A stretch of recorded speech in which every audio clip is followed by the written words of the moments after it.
Living with narcolepsy around the world. Tina is 55 years old.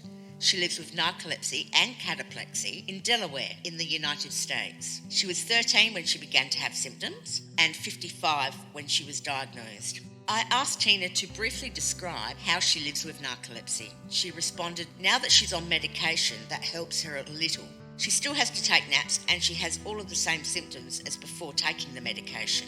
The medication has helped her to stay awake longer and clears up the brain fog a bit and really helps with the cataplexy a lot. When Tina first starts a new medication, it's a life changer for about 2 days. Then she goes back to her normal way of living. Having to take 3 to 4 naps a day and being extremely unproductive, and she's constantly exhausted. Changing medication forced her to quit the best job with the best co-workers she's ever had. She was embarrassed and disappointed in herself. She couldn't make it to work on time, even when leaving earlier.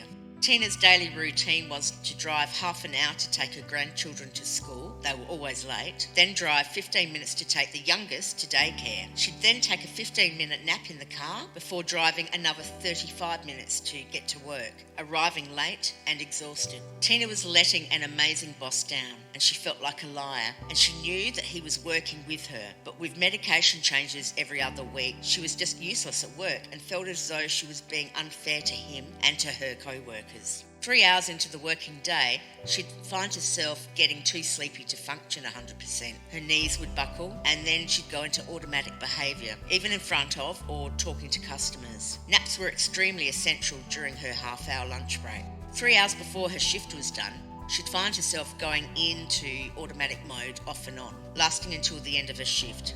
Driving home was extremely stressful and she was exhausted trying to do it. She would get frustrated as she had to be at the bus stop on time to grab the grandchildren. She'd pick the kids up, then go to McDonald's for a snack and a small nap before driving home. Waiting in traffic was the worst as she'd fall asleep and the kids would wake her up, so she'd pull over for 15 more minutes to be safe. Arriving home to start dinner, do the laundry, hang out with the kids for a few minutes, bath time, then put the kids to bed. She'd then get a burst of energy as she's crawling into bed. She'd get up and clean something or just lay staring at the ceiling. No sleep until about 3 or 4 a.m. and wake up 2 or more times, then at 6 a.m. get up and do it all over again. She can't make plans as she might be too sleepy to follow through, and her everyday life is dangerous, disappointing and exhausting. I asked Tina what is something positive about having narcolepsy. She responded, the narcolepsy community. She's met a lot of knowledgeable and friendly people that relate to how she feels and how she lives from day to day. Tina has decided to be an advocate and help others understand what narcolepsy is and how we can help others be diagnosed faster. I asked Tina, is there a change that she'd like to see happen for people living with narcolepsy in Delaware? Absolutely. I'd like to see medical professionals receive training to more effectively diagnose narcolepsy. Maybe more education for primary physicians about how to detect symptoms faster would help. The millions of people undiagnosed due to the physicians not understanding the difference between narcolepsy symptoms compared to sleep apnea symptoms and other sleep disorder symptoms. Physicians need to know when the symptoms of extreme fatigue are not only from lack of a night's sleep or I'm really sleepy all day compared to I cannot stay awake. I think that would make a huge difference. I asked Tina to name one thing she wished others knew or understood about having narcolepsy. One thing, it's a real thing.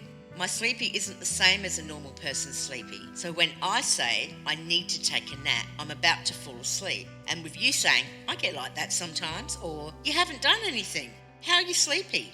Is the worst thing to say back. A narcoleptic sleepy is different. Imagine staying awake for 3 full days, no sleep. That's our everyday sleepy. We need to spread awareness and give others the opportunity to learn about sleepy. Narcolepsy affects our loved ones as well. We don't want to have narcolepsy. World Narcolepsy Day is dedicated to raising awareness of narcolepsy on a global scale. Established by 24 patient advocacy organisations across 6 continents in 2019.